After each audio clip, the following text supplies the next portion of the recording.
Got it. Edward Lawrence, thank you so much. Good to see you. Let's welcome, look who's here, former Council of Economic Advisors. He was the chair of that. He's Kevin Hassett. Kevin, we love having you on this show. You're very smart. What's your reaction to this report? You know, the GOP lawmakers are saying the border's in a state of collapse and broken.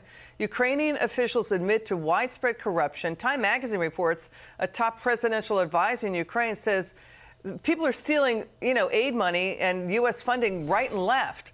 And Secretary of State Blinken is testifying Hamas stealing aid is, quote, just spillage. What's your take on all of this, Kevin? Well, I think that what we're seeing the House leadership do is say, let's look at these things one at a time. And I think that's probably because they want to inspect some of the things that you're talking about. And so I think a good first move is to get that money to Israel, which is the sort of most urgent need right now for funds, and to pay for it as well.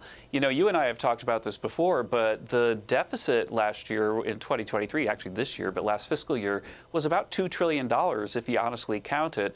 And it's going to be probably about that next year once you count this military aid. And so the U.S. is having trouble now selling its debt. And so what the House is doing is they're saying, well, if we're going to spend money on Israel, then we have to pay for it. And I think that what they're going to have to do is they go through and think about how much are we going to send to the border, how much are we going to spend on Ukraine, is that they're going to be constrained politically by the House Republicans to pay for it. And that's, I think, going to make it so that the numbers change quite a bit and the numbers get a lot more scrutiny. Interesting, Kevin Hassett, because Mohamed El-Erian, he's an economist on Wall Street, is warning that he's worried about who's showing up to buy U.S. Treasury debt.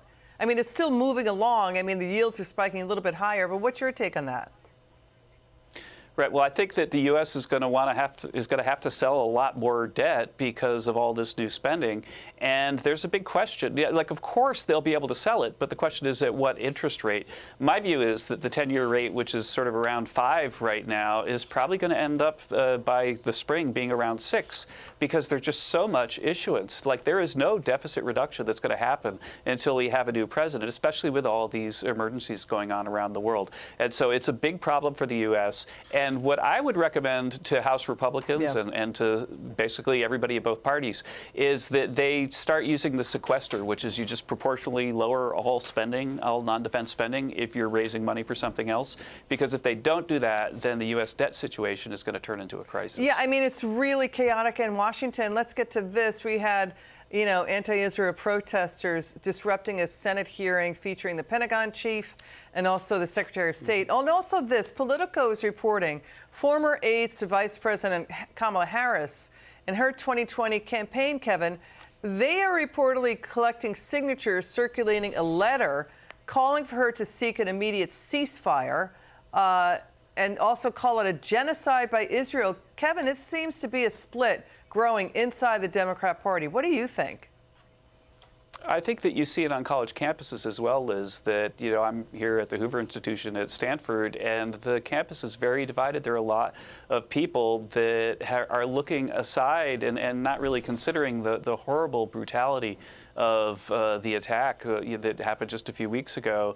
And, there is a legitimate conflict between Palestine and Israel about, like, exactly how is it going to work out? Where are they going to get peace in the end? Is there one or two states? That's an issue that's been with us for decades. But the brutality and the murder, the heinous acts of Hamas, I think, are getting an appropriate response from Israel right now. And it's kind of stunning that there's so many Americans that think that it's okay to behead babies and so on, and that Israel should do nothing to defend itself. I mean, it's kind of lost in all the tumult that Hamas's founding charter says annihilate Israel.